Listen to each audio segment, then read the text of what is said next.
And we're live. We're live. We're live. Guys, did that work? Did everybody get redirected to this or no? I'm going to say not. Because I'm looking at the chat and Dan Text was the last person. Oh, never mind. Stone just texted in, so I don't necessarily think it rolled over. I don't think it did see. I'm not sure why it said 64 minutes. That's weird. Yeah, everybody's in here. Okay, cool. Is it showing on your end? It just says live chat, Okay. and it shows the scheduled host from basically this. Okay, cool. What's up, guys? We'll wait for more people to get in here.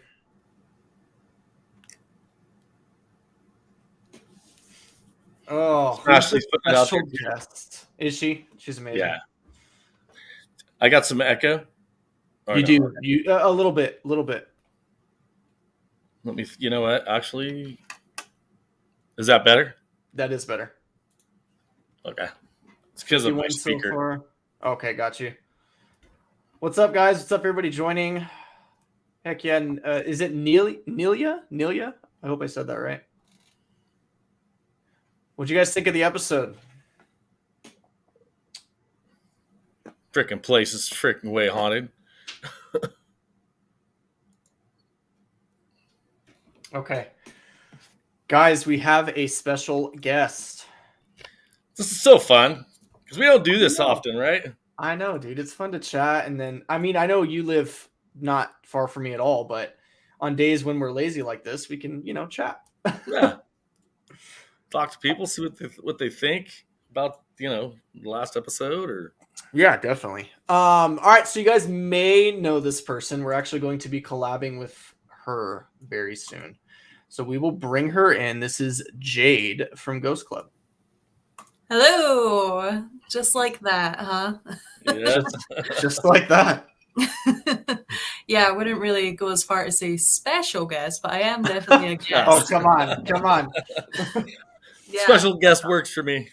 I just want to say congratulations, guys, on such a good episode. That was actually really awesome. I know I missed the very, very end because I had to jump onto the live, but right. I mean, I don't know, that place, you guys could have been investigating there all day and night, and you guys would still be getting evidence. That was really cool. Yeah. That prison was something else. I know Sean you really enjoyed it too. And also kudos to you guys in a prison, because that actually takes a lot of guts. I've never done a prison before. I know that prisons kind of have this negative energy attached to them for the most part, and it is kind of scary to think that if there are spirits still in there, are they still imprisoned?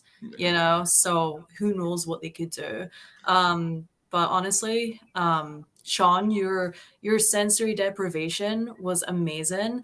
And I think that because you have that mediumship and that psychicness about you, when you go under, you can tell that you're just out of it. You're just in a meditation, and it's really cool to see. You guys done a really good job. His voice changes. You can tell he goes into a little trance or whatever. Yeah. Yeah. Totally. So I actually took a course with Lisa Williams, and one of the courses was trance mediumship. So it works excellent in sensory deprivation. Yeah, 100%. And there was also a moment where you said arson, and maybe you guys were connecting with the spirit that it was in prison because he set a house on fire. And then right after that, it was saying something like you killed her. So I don't know. To me, that kind of sounded like whoever was in prison for arson, he actually did the house or whatever building it was that he set on fire. Somebody possibly died from the house being on fire, and he probably holds that guilt with him still, Yeah. So I truly believe when it comes to energy, especially when it's intense, it can bleed into the materials around it. Metal bars, the concrete, all those different things. I think that they can actually attach to it, even if it's just a spirit or it's just playing a loop, which we call, what is that? You've got intelligent hauntings, and then you have Residual. Residual. Yeah. Residual. So, but I think it had both. That place was very haunted. And I the mean, voices. Oh my Voices god. The voices. Like, that And was. we heard voices in our ear that we didn't pick up on camera either. Like, Oh. it was nuts. And part 3 that we're editing that right now, it just keeps going. The activity just keeps going. It's crazy. We didn't even get started. We were in the room getting all our gear ready, which in part 3 apparently where there's going to be some of that. But I had a girl come up to me, a spirit, and say hello right in my ear, and we weren't even into the prison area yet. We were just. She was ready. like, "I'm here." Yeah. You'll be hearing from me later. Yep. And it was crazy. We got male, female. There's just all kinds of different voices out there. Yeah. And we started with a big black mask that the caretaker showed us before we got started. Yeah. We're like, oh, we're going to be in this building with this thing. Isn't that always fun before you like start an investigation and they're like, here's a demon we captured here last week. You're like, right on. We'll go ahead and tap that little guy. Thanks.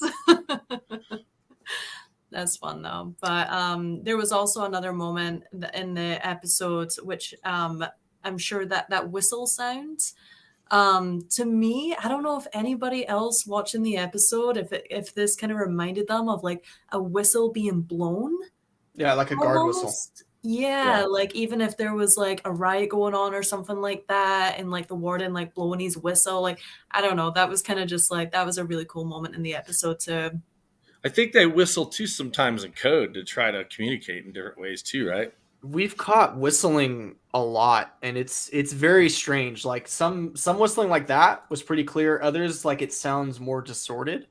But yeah, the whistling is insane. Insane. Yeah. And do we dare talk about the possible future with that, or? Yeah, why not?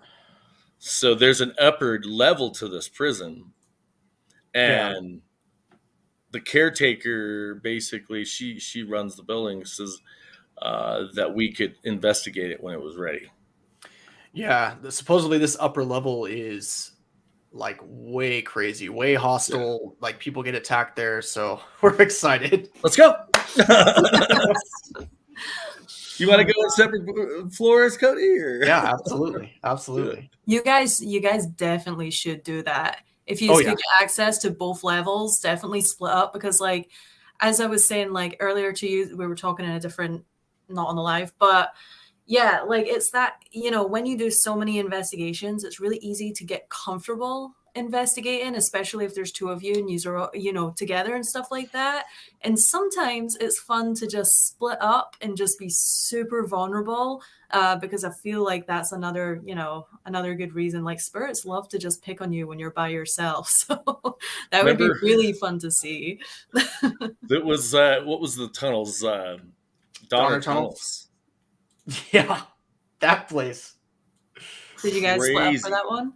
Yeah, we split up, and you can't see, like you literally cannot see your hand in front of your face. That's how dark it was at that place, and that place. We caught a rock.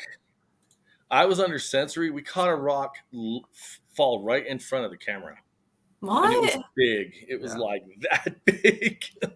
And it missed you? Holy! I've never been hit by a rock, but there was twice that place there was rocks that were thrown right next to me. You know, yeah, that's another thing as well, is like rocks being thrown in investigations. It really doesn't happen that often at all. And like, I think a lot of people think that it might happen because they see it on TV and stuff like that quite often. But it really doesn't. But when that happens right in front of you, it is kind of like, whoa, like something's trying to intimidate me right now. I'll tell you what, Jade, when you come hang out with us, I can personally guarantee you a rock is going to be thrown. Yes. I don't know what it is. I don't know why, but they throw rocks at us all the time. Really? Yes. Oh my god. Especially the farmhouse. Yeah. The farmhouse? Especially the farmhouse. Yeah. Oh man. Yeah, we were supposed to investigate the farmhouse yesterday when things came up. But yeah, I'm definitely planning on making it out there and hopefully get some rocks thrown. So we can honestly say that we've had rocks thrown a lot through our investigations, but we've never been hit. So my guess is our protection. Well, this is my theory: is our protection keeps it from happening. They want our attention. Yeah, They usually yeah. want to make their presence known. Yeah, the only time that we've ever had rocks thrown is on one episode that we done. It was in a haunted church and in the basement. The first time we went there, Jim, my cameraman, he was in the hallway when everyone else was in like one room, and he was filming us like through the doorway, and a rock got thrown at him. And then we went back later on, and 2 rocks got thrown at him in that basement. Wow. And he was by himself on that time, and it was just like, I don't know what it is, man. Like, apparently there's spirits that like to throw rocks and at certain people, so it makes sense if you're getting rocks thrown at you. I don't know. Yeah, no, it's. I mean, there's a lot of places. There's Crown Point Mill. There's Donovan Mill. There's Cabin in the Sky. Yeah, Crown Point Mill is. You're going. What? Why is there rocks here? Yeah. Yeah, I remember when I was in Nevada, checked out Cabin in the Sky, but I think it was getting like. So there was like some workers there. I don't know if they were just kind of like scoping the place out or what. So didn't end up doing that place, but and then I passed by Donovan Mill and kind of like checked that place out. And that place is, you can feel the energy from that place. It's pretty intense. That's a really cool location. Crown Point is off the chart. I saw a full body apparition there. Yeah, Crown Point is crazy. Yeah, that was my first time ever seeing something solid, and it was like a gray, and it moved fast. And what was cool about it was the guy that was filming for us. His name's Jason, I believe. That's Jason, right? Yeah. But he actually was filming for us, and he turned and looked at it at the same time, so we both saw it. So. Oh my god. Yeah, it was crazy. Yeah, that's another level. Like, did you guys remain investigating after that? Yes. Definitely. Yes, we did. We've been there several times. I almost died there, and I think whatever was there. Hold on. He legit almost died there. That's I'm like, don't breeze over that story. Yeah. So we were climbing, and I basically lost my footing, and I started sliding down this hill, and I went, there was a hole, and I put my arms up and stopped myself, and I looked down. It was a mine. Yeah, exactly.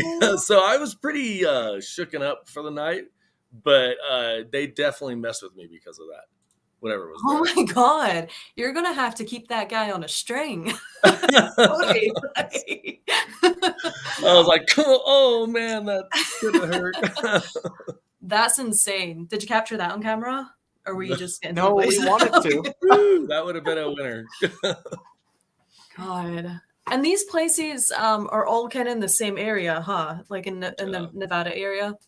Yeah, yep. Virginia City is, I think, one of the most haunted cities in the world. Like the amount of energy there alone is out of this world. Yeah. I have my own theory on that.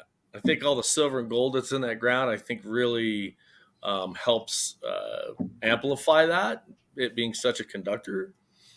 And I think the spirits have something to work off of as well. I mean, all the materials around that area are conductors or. Yeah, it just kind of works like a body of water, but it's obviously the opposite, but it's the same kind of thought process behind it, That's, And then Virginia City is where the PARAFlixx experience is going to be this year in September. Yep. PARAFlixx. Yep, we will be there. Last year was a huge success. Last year was awesome. We investigated the Biltmore. So I gotta say, every group got a paranormal experience. I mean, that's how active that place was. It was crazy. Nice.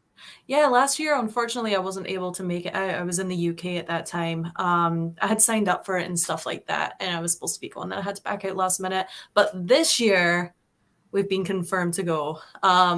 So we'll be there this year as well. So that's exciting, though, because I freaking love Virginia City. Yeah. I've only been there once, but I totally understand what you guys are talking about. There's so many cool paranormal historic places around there, Mhm. and like big name paranormal places around there as well that a lot of people know about.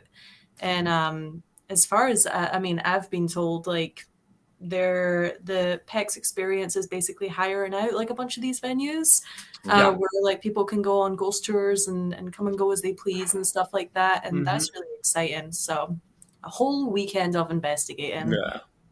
And just places that are just extremely high, like Yeah. so much going Like on. off the charts. You know, one place you guys have used investigated the Washoe Club, right? Yes. Yeah. Yes. And there's this one room, and it's like Scotty's room, and it's on the second level. Scotty committed suicide in that room after he heard that his son fell down a mining shaft. Very fitting for what we were just talking about. Yep. It does happen. People do die falling down mining shaft. It's crazy. But there was like a moment in that room where I captured an EVP, and it said like sit down, but it was in a Scottish accent. And I Oh, knew the wow. accent the second I heard it. And it was then that it really clicked to me that this Scotty guy was an actual Scottish miner. Wow. And like found like this history on like this Scotty miner who came from Scotland over to Virginia City. And like that was just crazy. So I definitely want to go back there now, knowing the history, and kind of see if we can communicate with Scotty a little bit more, you know? You do a freaking lot of cool. plations. You do a lot of locations. I'm like, wow, she's all over the world. Yeah. Yeah. Gotta be I fun. need to sleep at some point. Yeah, So we do. California is difficult.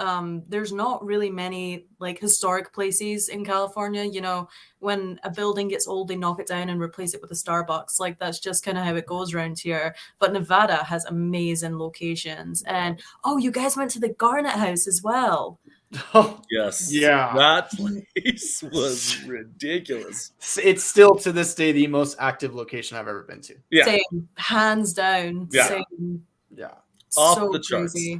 I mean, when you get balls thrown at you, I've never had a ball get thrown at me. Not thrown, but it came out of the attic and hit me like square in the chest. I was like, Did you guys spend the night there? Basically, I mean, we were there from 6 to like 4 a.m. So, Gotcha. Yeah. Yeah. Next time I want to like spend the whole night there and like try and like sleep over there, because that place that's on a whole other level. And that's one of those kind of like more low-key locations that people really should know about. Yeah. At the same time, would there be less activity if it's more well known? Right. It's that kind of, but I think that you guys like found it at the sweet point, I would say. Yeah. Oh, and that yell, like on the live stream, a man yelling, like we caught it on a live stream. Yeah. When we were going up the stairs, you hear and we're like, that couldn't have been in here, no way. And we all went after it. And as we're walking, I'm like, I'm at the other side of the hallway, and all of a sudden the ball that was above the steps rolls down the steps. Yeah, I could have kicked it, but I would have known. I missed it, and I was halfway down the hallway, and all of a sudden I watch it roll off down the steps. Okay. So the same time that rolled down, the ping pong ball in the other room fell as well. The same time. Yeah. 3 things. Wow. Because you know what? Like that staircase, I don't know what it is about the staircase, but when I investigated there, the weirdest thing, we were all packing up, like ready to leave. I was actually by myself upstairs, turning all the lights off. And I remember at the very top of the stairs, there's the bathroom. And I remember looking at the bathroom, turning the light off. And I remember thinking to myself as well, I've got to make sure I turn every single one of these lights off, because I am not coming back upstairs. It was so creepy. And so I turned the bathroom light off. I walk downstairs. The second I get downstairs, turn around, the bathroom light's on. And I'm like, you have to be kidding me. It was like it read my mind, like, oh, you don't want to come back upstairs? Well, how about this, It was just so weird. And then I walked back upstairs, and I was like, okay, turn the light off, walk back downstairs. turn around, the light's still off, but that's when I could hear it sounded like there was just somebody walking up there, and all that is captured on camera, and then you hear a woman's voice. It was just like mad. Wow. That place is mad. Like there was a point where we were just walking around, like kind of getting the history, and I see this doll literally get picked up off the freaking bookshelf, just picked up, moved over, and dropped. Like it didn't get pushed over. I'm looking at it and I'm like, what the hell? Like I'm standing there, like Yeah. I'm standing next to it. it lands right by his foot. that place has so much poltergeist activity, and it doesn't seem like negative. I don't know how you guys felt about it. Playful. It's Yeah. playful. Have you extremely seen playful. our episode there? No, I haven't seen your episode So, there. Sean, talk about the knocking that we got. Oh, you know, shaving haircut. So there was a point where it happened 5 separate times. Like we're actually in the room, and we knocked 3 times, and clear response, 2 knocks. It happened from upstairs. I grabbed the camera, went upstairs in the attic, and I'm facing the camera towards where we're hearing the knocking. And we do it again, and we catch it on the camera again, it knocking from up there in the attic. Happened 5 times. We've never like direct intelligent communication, one after the other after the other. It was freaking dumb. 5 separate times. You know what's We're really going, it won't do it again. interesting is because you had the experience like on the staircase there, but another big experience was in the attic, exactly where you guys just said. Like I was the only person brave enough. Yeah, I said it. I was the only person brave enough to go into the attic, and I climbed the steps, and the second I get to the top, I put the camera in there, and all of a sudden you hear this like this breath, and the people who were standing at the bottom of the steps could hear it too. They heard it as well, and it came straight from the attic. Yeah. That freaked me out so bad. There were no bats in there or anything like that, but it was this heavy man breathing. Mm-hmm. And then about 20 minutes later, we're downstairs in the library, and exact same noise. We're standing there in the library, and all of a sudden you just hear this, and it just sounds like it's in the room with you. It's not round the corner or anything like that. It's right there with you. I don't know if you guys heard that, but did we hear that? I don't recall. I know that we had you could hear things. I think it was actually Anthony was hearing breathing. Yeah, that's right. Anthony did hear breathing. Mm-hmm. I heard when Sean was under, I believe you were under sensory. Maybe not. Could be wrong. A shotgun cock, like it was like, yeah, and I'm like, you could hear it audibly.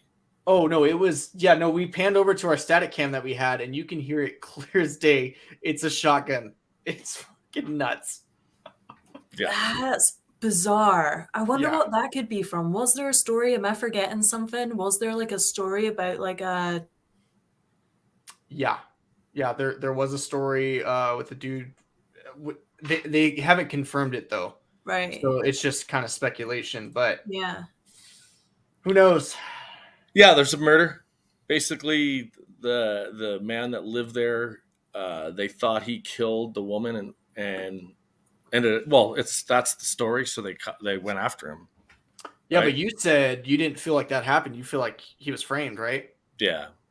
So when I did a walkthrough before we started filming, and I was kind of, because I didn't know anything about the building, but the first thing I felt was a wall. As soon as you walked in the place, it felt like it was pushing you out. Like, I don't want you here.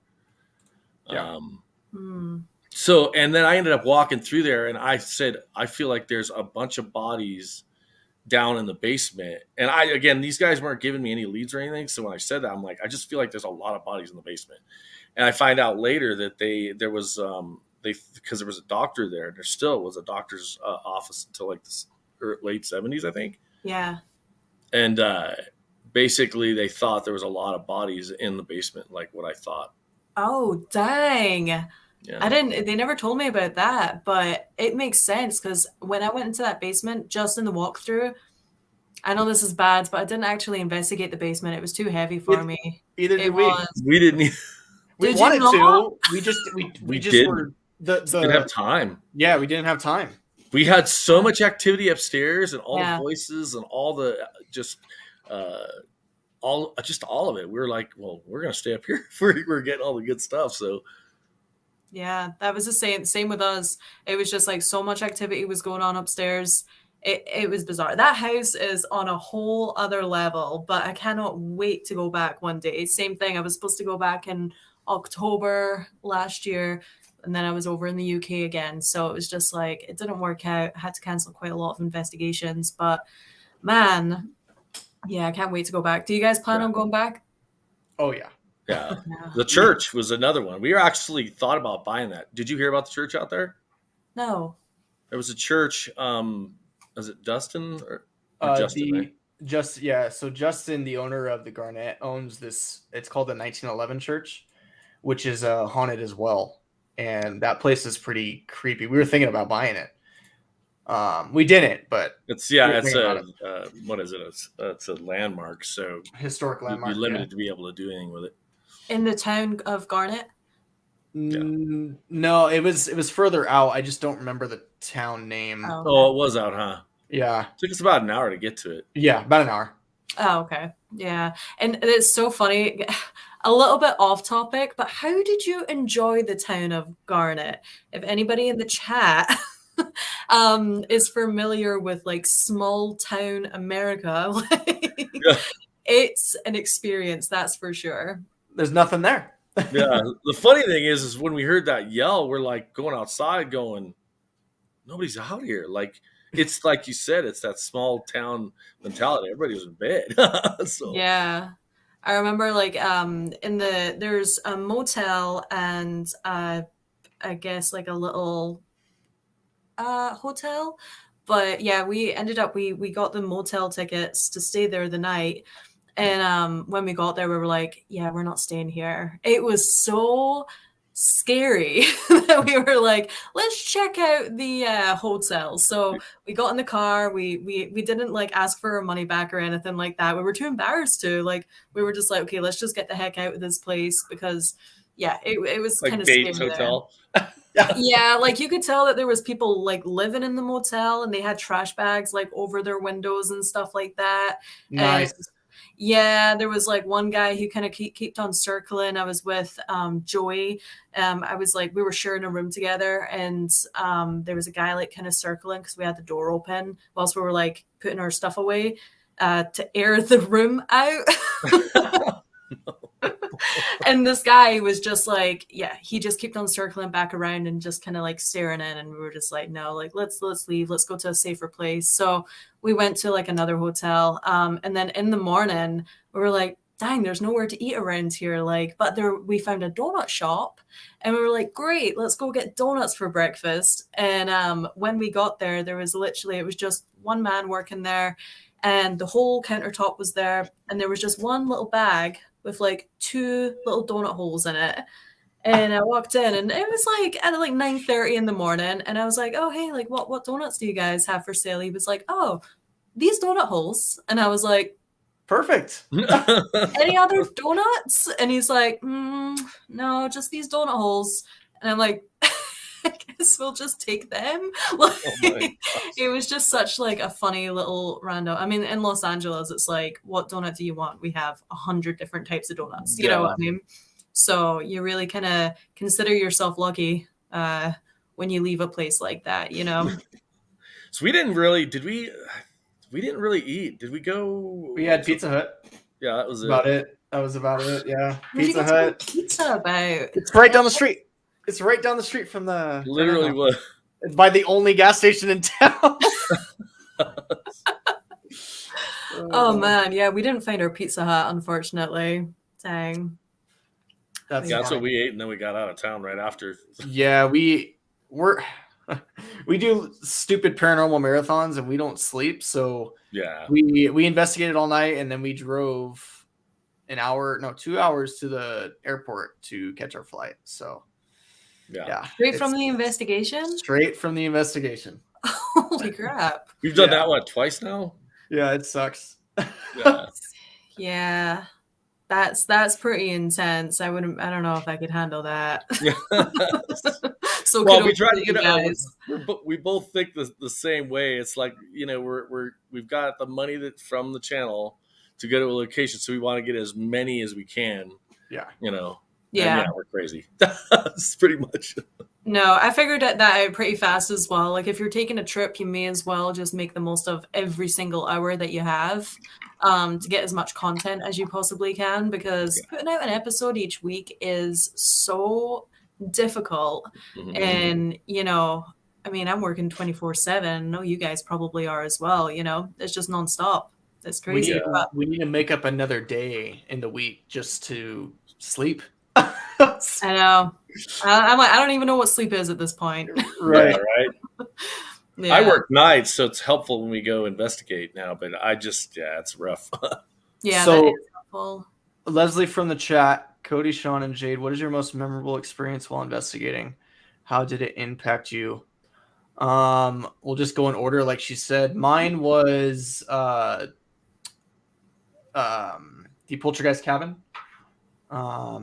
Yeah, that whole thing when I was under sensory and don't remember what happened for 10 minutes of my life. That was crazy. That completely changed my whole perspective on investigating. How about you, Sean? Yeah, I mean, that was definitely one of the top two, but I think my first one, which impacted me the most, was the demonic attachment that I had. That was by far the most intense, but I learned so much from it, and it made the Mountain Man medium. So that by far is the most that made the biggest impact. Jade, how about you? I would say mine's is quite similar to Sean's. Not that I had an attachment, but it was definitely the church house episodes when Jim's first investigation, and he was just coming to film for me, and he ended up getting, I believe it was 2 scratchies and this was within 5 minutes of investigating, not even investigating, just doing the walkarounds. 5 minutes, 2 huge scratches on his back.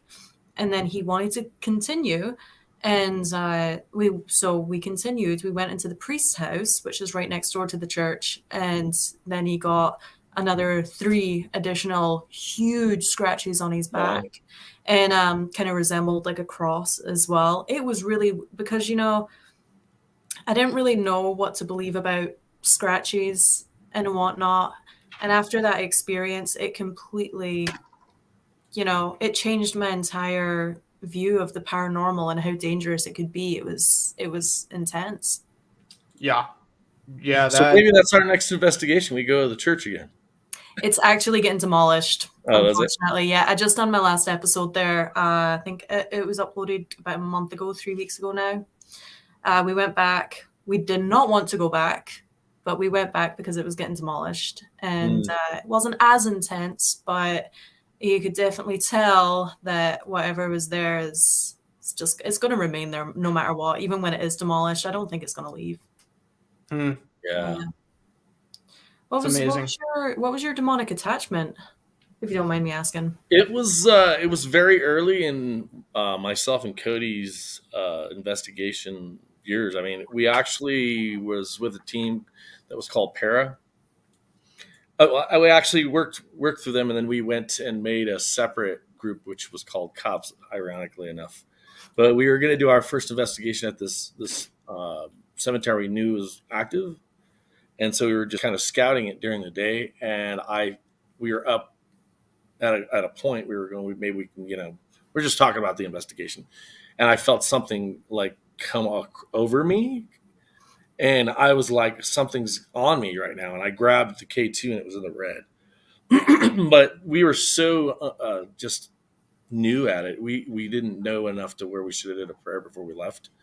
But for a long period of time, I went through several cycles. I was depressed, didn't know why. That went on for a few weeks. Then I started where I was trying to separate. Like I couldn't bear at work. I didn't want to talk to anybody. I was just kind of keeping myself, and I kept telling Cody, like, I don't know what's wrong with me. Something's wrong. I felt like something was wrong. And then there was a point where I'd close my eyes, I'd see myself with these black eyes, and I'm screaming Oof. like uncontrollably. Yeah. Well, I was just starting my mediumship training, I guess you could call it, with the guy that I did a reading with. He said, you have this great potential. Well, he came out and he gave us basically did a course with us, but we were kind of distant friends, and his girlfriend out of the blue calls me for just some no apparent reason, but says, "Hey, how's it going?" And says that her boyfriend is in Sedona. I was like, "Okay, well." She goes, well, "How you doing?" And I told her what was going on. I said I didn't know what was wrong with me, and something I couldn't control was happening. She said, "Sounds like you have an attachment." Well, she called he's not really a friend anymore. That's why I'm not going to say his name. She called him, and he called me up, and he says, "Where the hell were you sticking your head in?" He was a really good psychic medium, and he felt it on me. I went through a process that night. I really felt it physically. I felt something. I felt it was the first time where I actually, with my mind's eye, saw my angels. There's 3 of them, and I felt them come in, and because it was supposed to be cleared when I went to sleep, but when I lay down, it started happening, where I could feel this internal battle, and then I saw it get taken away, and then I hear this pop in my room. And I got really emotional, where I felt this overwhelming feeling of divinity, and I went back to normal. Cody kind of saw the transition. He saw me turning into somebody different. Yeah. But it was like, what, 2 months, 3-month process? Yeah, that's probably about 2.5 months. Dang. And I know it was from that. So what kind of advice would you give somebody? Because I know that a lot of people who watch paranormal shows and stuff like that have had their own experiences, and if they were experiencing something negative along those lines, what would you kind of recommend to them? Instill in your belief system. I mean, you have to know and believe that those things are real. As much as you have something that's negative, there's an equal as, if not better and stronger, beautiful energy, right? So just instill that belief, and all of our beliefs are our own, and they all are real. They're just called different things, and they're different perspectives, but just instill that. I know for a fact it happened for a reason. I know that it was a learning opportunity for me. It made me who I am today. It makes me a part of the new reality, because I know what the worst is, and I know what it feels like now. So I'm a very strong being because of my angelic presences that are around me, Yeah. as well as Cody. And so I don't have a lot of fear when it comes to going into a place that's a little unnerving. Yeah. And then and I have another question real fast, but as far as, I'm sure you get this one quite a lot, but as far as like protection goes, because that's a question that I get asked a lot. Like, how do you guys protect yourself going into a Shotgun. more dark? I'm Well, just just kidding. one answer. I said shotgun. It's probably this right here. That's Archangel Michael. Oh, nice.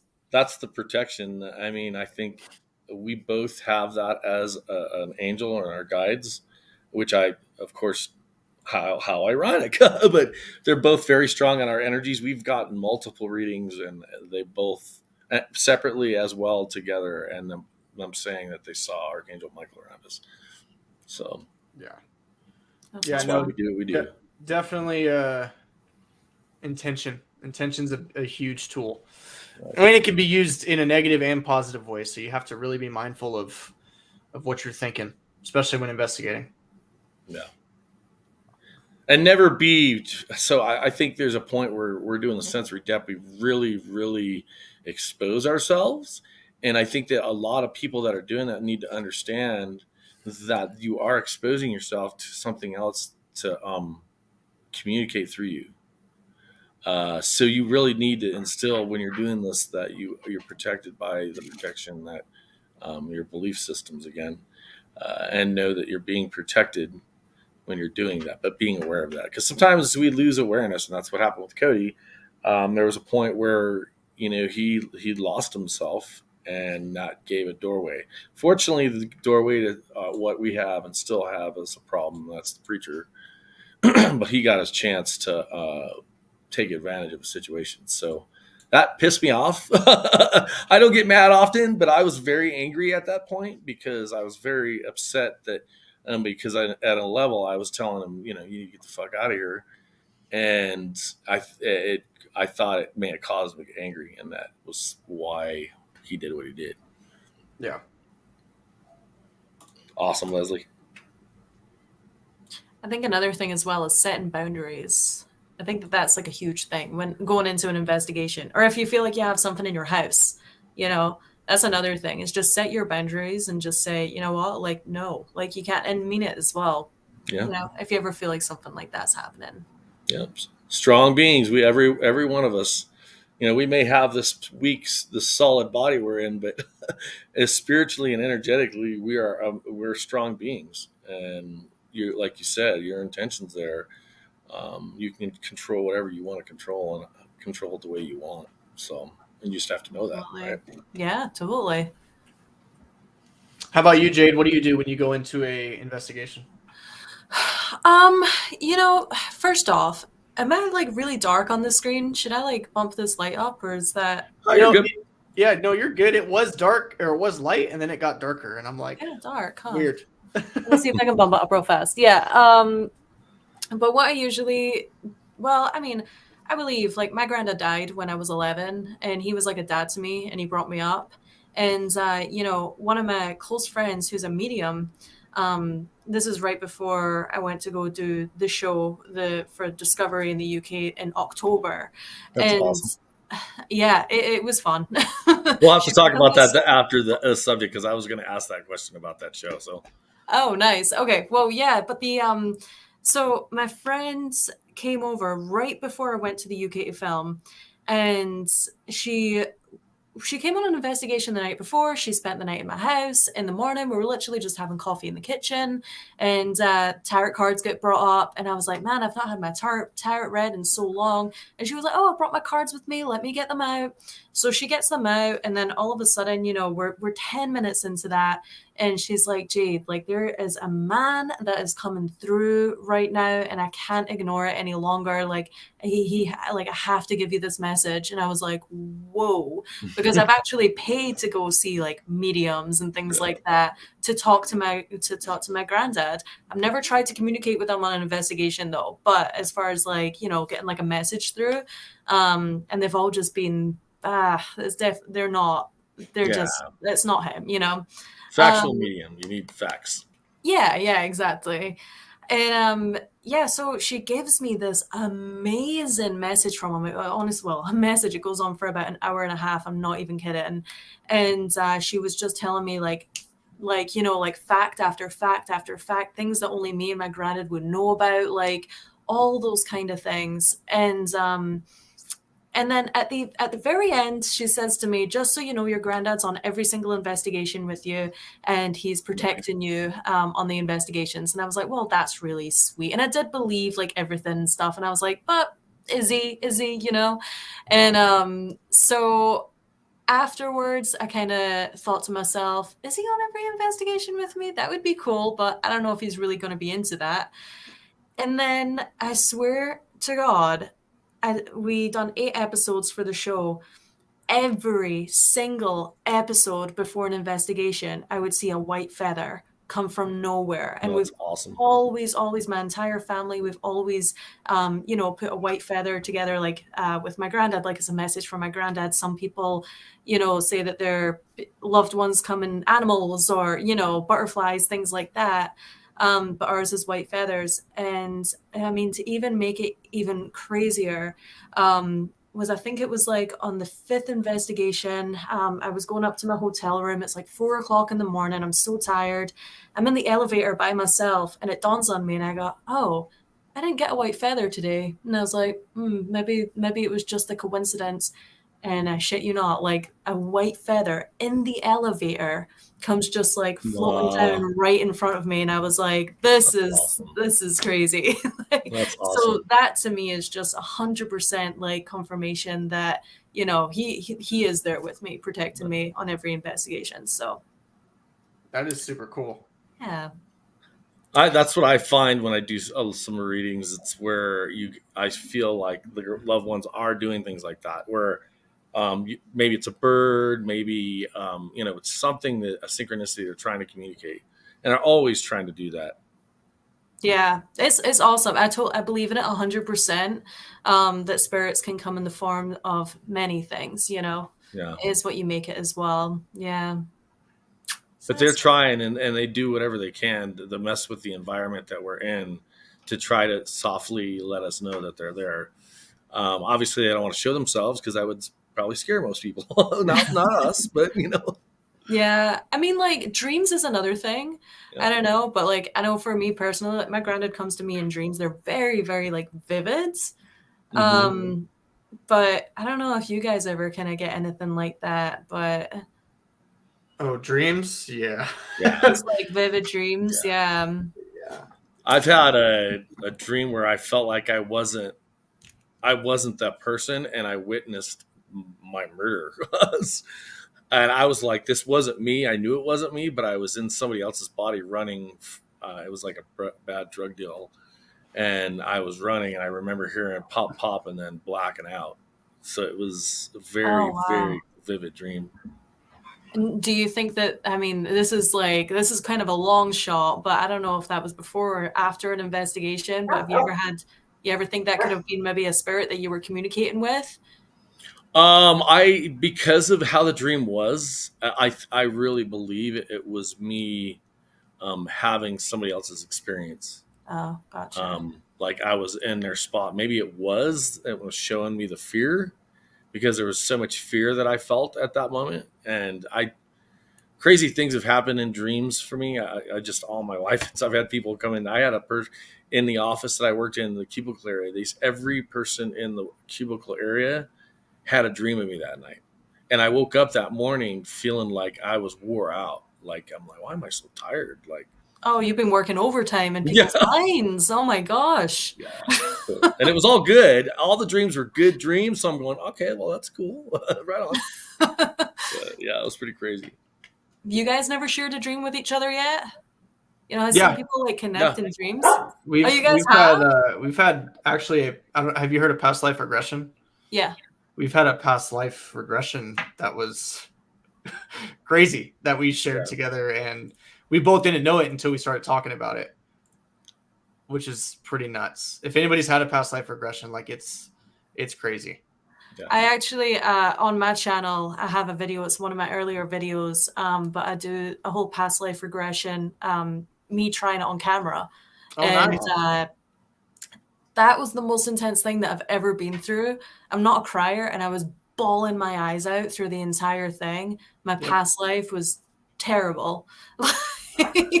It was not a good experience for me whatsoever. But I Wow. recommend it though, if you know, because I think I'm just like the Yeah. 0.1% who just had a really horrible reaction to it. Oh no, it's crazy. Like I actually, we can just talk about it, Sean. If you want to Yeah. talk about Yeah. it, It's I fun. I burned down Sean's village. Like, yeah, it was nuts. Like I burned everything down. Um, and I remember this being there a little. It was. Were you a little boy then, or an old Yeah. man? I was a A little little boy. boy. Yeah, I remember this being a little boy who was like cowering in some bush as I'm burning everything down, and that was him. I was with a grandmother. We were the two survivors of the whole tribe, and she was a medicine woman, and she taught me, brought me up as a shaman, and that's kind of why I have Gotcha.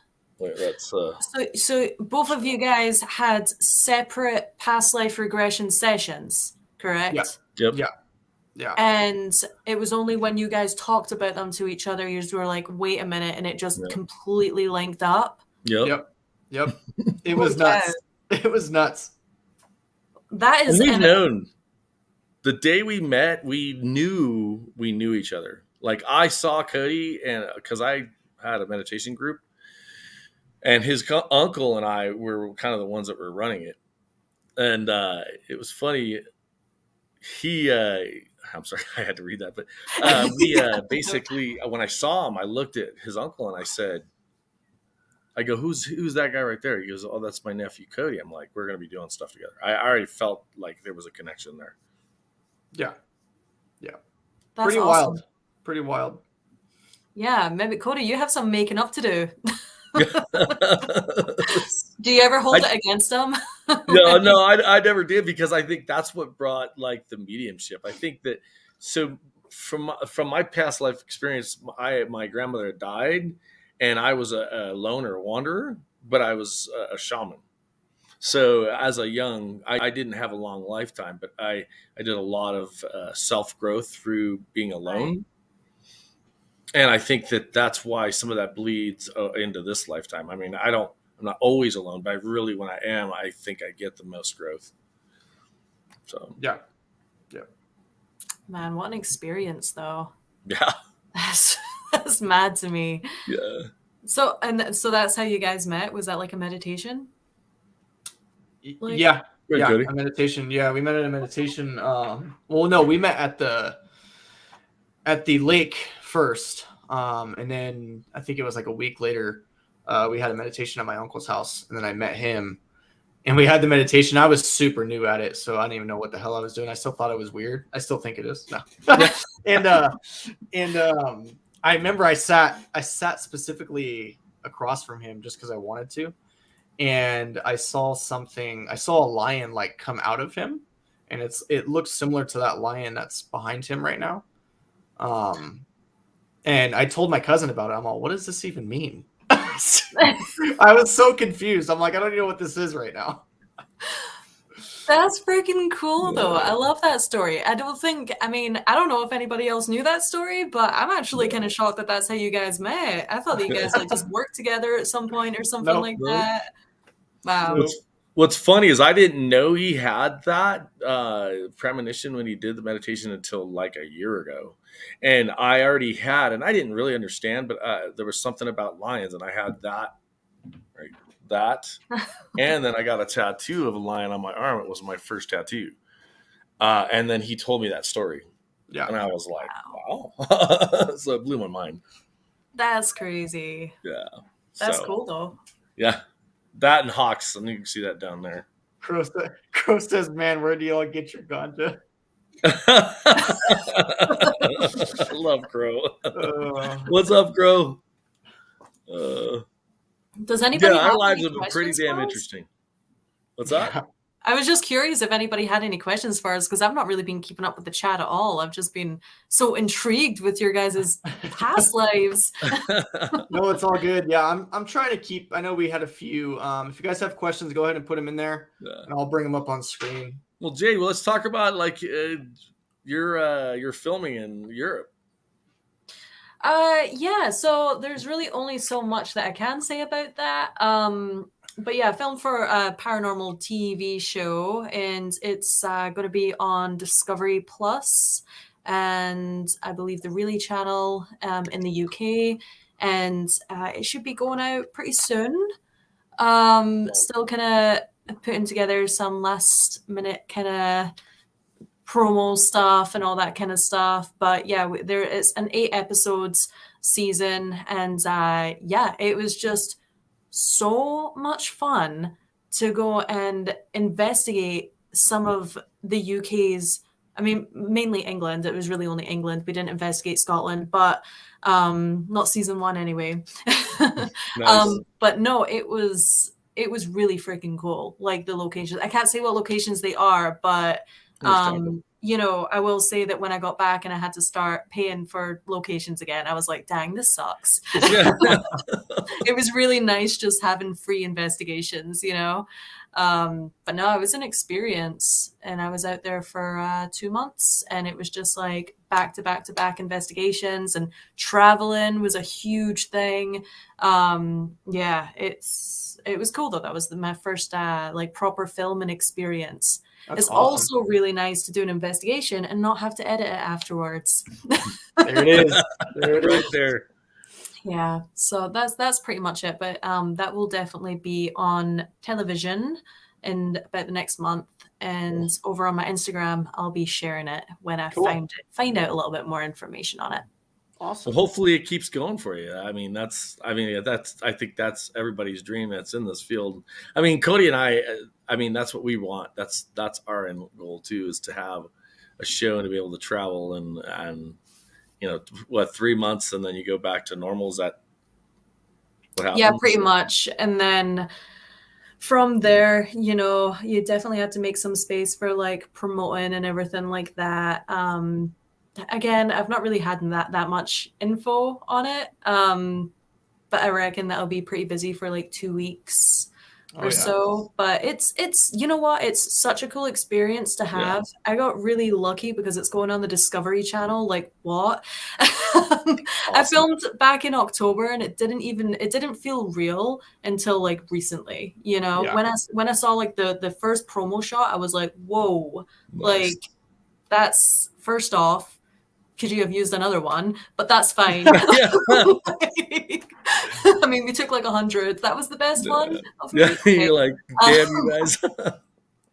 Yeah, I think my personal, not issue or anything like that, but just like with me, just in general, with Ghost Club and stuff like that as well, is I have a lot of trouble giving up control.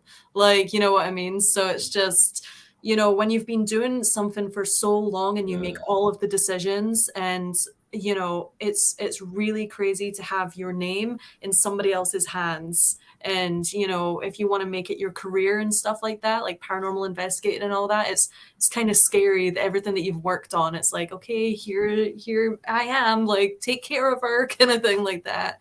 But I think it will all work out totally fine. Hopefully, we get amazing reviews. I know that the locations that we went to were just amazing and we got some really good evidence and stuff like that. I applaud you for sure. Good for you. Happy for you. Yeah. And let's try and get a show. I am a little bit nervous.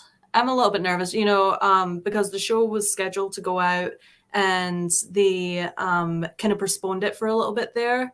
And the first day that the promo like shots went on television and stuff like that, like I thought I was going to be really excited and be like, oh heck yeah, like I'd done that, and I locked myself in a closet for about 4 hours.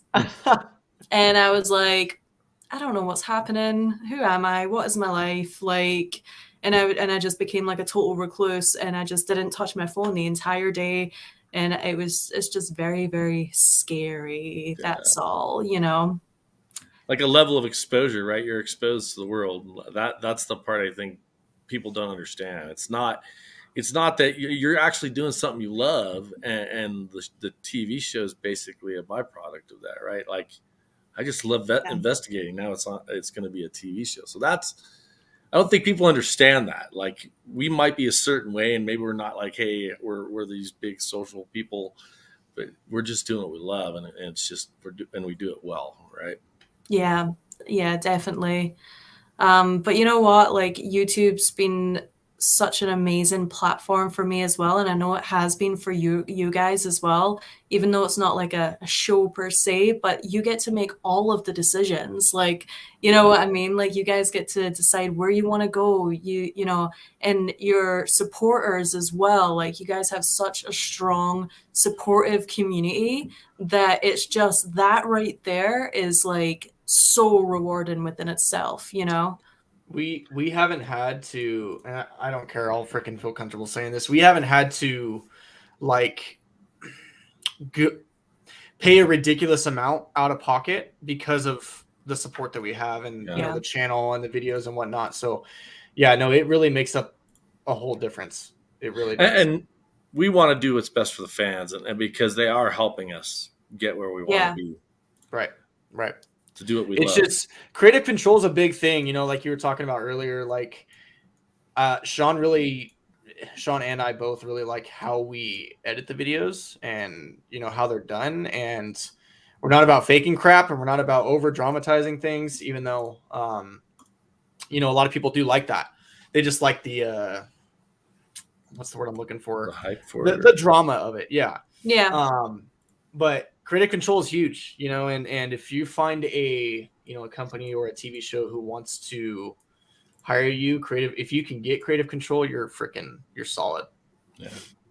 100%. That's, I mean, like, I think the best position to be in, like, you know, like Destination Fear, like that TV show with like Dakota, yeah, who is like yeah. in the show, he edits the show, he comes up with the promo shots, like it's just like that is the dream right there, you know? And yeah, but I think that's honestly like your guys' show works so well because as you said, like you can tell that there's no BS in anything. It's not like one thing after the next thing after the next thing. It's just a real investigation. Yeah. Like, and I love that you guys keep in a lot of just kind of like what's going on. It makes you feel more like you're there. It's the rawness. The rawness of it is what we like. Yeah. For the longest time in my videos, I was just editing like next thing after the next thing after the next thing. I still kind of am like that a little bit, but it's nice to just kind of have the raw footage of like what's going on. Yeah. We decided early, I think, because at first we were doing that. Everything we would catch, we were just clipping it, and we had come to an agreement that the best thing we can do was to present an investigation, and not like, so we are having all these static cameras, and 98% of the time there was nothing on them, and we're spending hours and hours and hours. They were following, so we came to the conclusion they were following us around, and so we started paying attention to that. So Cody's an amazing editor. He puts, you know, trailers together that are just that it's going to be a good video because that's 60 seconds you got to let them know there was a lot of experience. He does it well. He's an artist at it, and I think his editing is good. And again, that's just us. We're presenting you an investigation, and we try our best so it's not all this editing that has to happen. So it's so we can keep up with it. Once a week we're releasing, right? Like you are. It's not easy. So. Yeah. And you'll notice as well, like what I liked about like your last episode as well is, and I'm sure this happens with your supporters all the time, but they'll find little things that you guys miss during editing. And I think that that's a big thing as well, you know, is keeping those like little bits that, you know, most of the investigation as you possibly can in the episodes, because people will find other things. I mean, in one of my last episodes, there was a full figure behind me that I didn't capture editing. Like, I didn't even notice it because it was so dark on my screen. But when you watch it on the TV, it was the people who watched it on the TV first were saying, hey, who the heck is that behind you? And I'm like, that is insane. Unfortunately, I didn't even point it out in the episodes, but you know, it's your followers that will point that stuff out sometimes. Yeah. It's amazing. Well, I even purposely leave out stuff in the video just to create more engagement. You know what I mean? So people will go in there and comment. So it's a fun little trick that you can do. Well, it's funny because your trailer you put together, smart. I'm like, you hear this voice of a woman. I go, did you hear that voice in the woman you did the trailer? He goes, no. I go, listen to it, dude. There's a woman in the background. Yeah. That's funny. That place was so active. Again, we'll go back to that. That place was so active.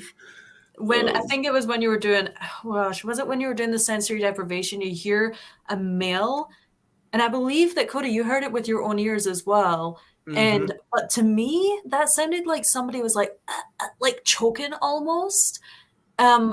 Almost like, you know how you were talking about the guy who was stabbed and died there? Like, you know, when you're kind of like bleeding out and you start to like, you know, choke up. That's what it sounded like to me. And I'm just going to go ahead and say it. But because that's definitely where that guy was stabbed, right, Cody? Yep. In that actual cell. Yep.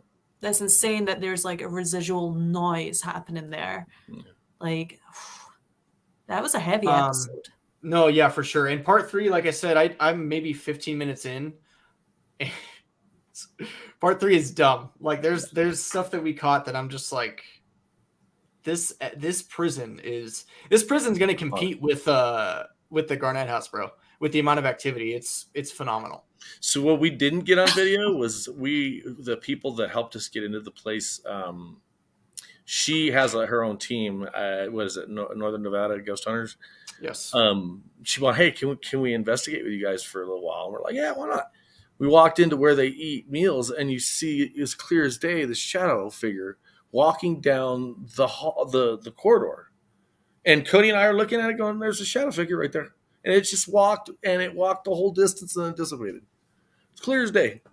Is this in your next episode? No, it's actually in part 1. If you look at part 1, it's in the first maybe 5 minutes. Gotcha. Not even that. You know what? Well, no, I'm talking about when we were. I got it. I'm talking about that other time, the one when we were in where the oh yeah, with Mama J. Yeah, I got you. Hold on. That's crazy. Oh yeah, show it. This is crazy. Oh, can you actually like put up clips on here? Yes. Oh my gosh, I need to start doing lives after my episodes. It's a good idea. I'm sure the fans they love it. I'm just very technology challenged. Me too. That's why Cody's so good at it. Oh, here we go. All right. I'll play it just from right here. We'll play it from right here, and then I'll play it until we see the shadow, and you tell me what you think, Jade. That didn't help. We are literally an hour away from the prison.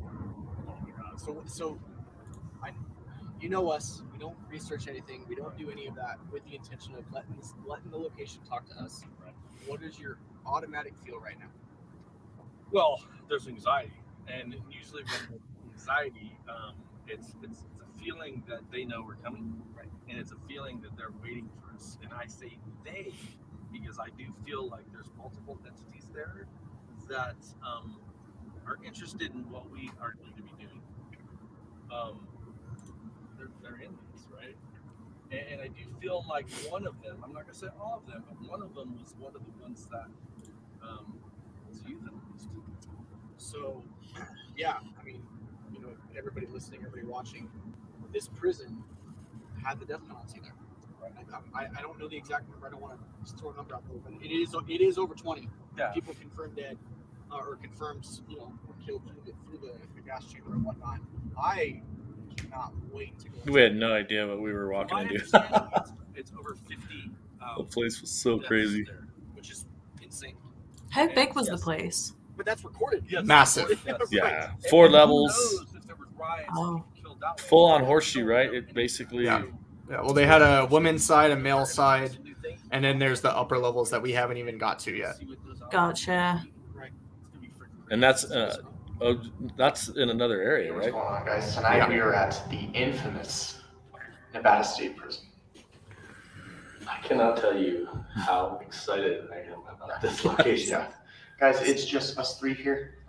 Shout out to Eric behind the camera for filming for us. It is just us 3 here. We're going to hit this place. That place broke. So we got an opportunity to walk through, and we saw. Did you say? I did. Just got whisper here. We got whispers. We got shadows. I think it's going to Look at the top left corner. This was filmed with my iPhone. That was like a train going over. That wasn't you guys. That was you guys making that. None of us were touching. Someone was rolling the door. See that? Yes. Can you guys We'll point it out again. Behind the bars? Yeah. Yep. And then those guys blocked right in front behind it.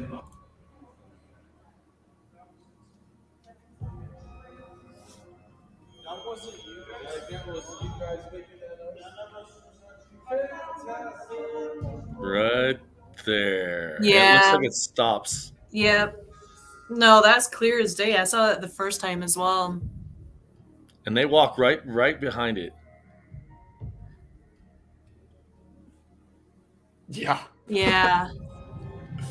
It's insane. And then this weird thing we caught too. This place is already. The little light. Yeah, we haven't started.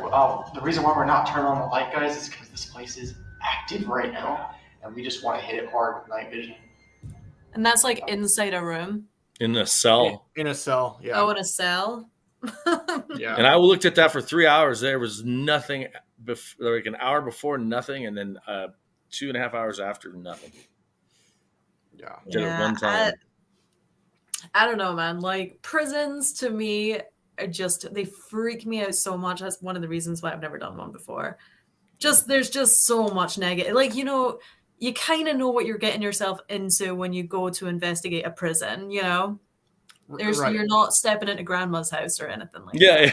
Yeah. There's no baking going on there, that's for sure. No. Whew. Yeah. That's that insane. Yeah, I'm gonna have to go back and check out the first episode for sure. I thought that this was the first episode, but when I started watching it, I was like, oh dang, I forgot to catch up on the first one. Yeah. No worries. 56 people were executed there. Yeah, 56. Hey, I hate to cut this short, but Sean, we have that Zoom meeting right now. For PEX, right? For PEX, yeah. Hold on, let me see if they're in it. Hold on. Let's see. Jade, you got any upcoming stuff?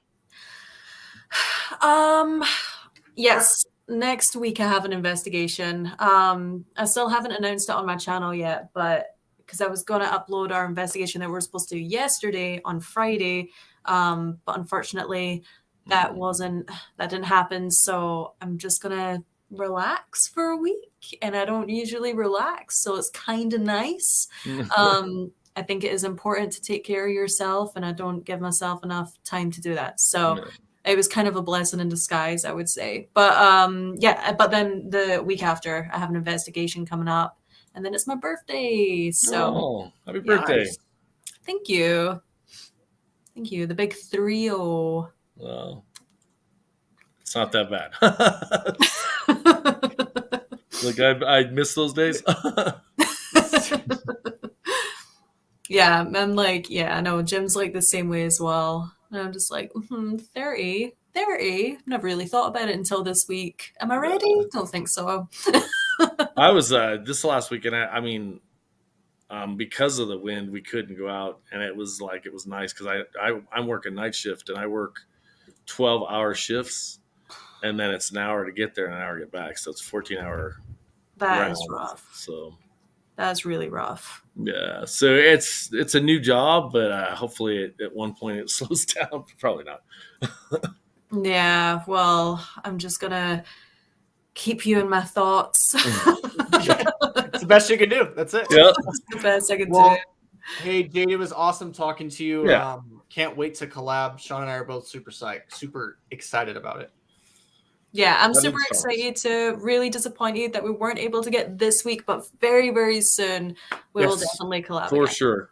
Yeah. Awesome. All right, guys. See you guys later. Don't forget to subscribe to Ghost Club, and we'll see you soon. Take care, guys. Bye.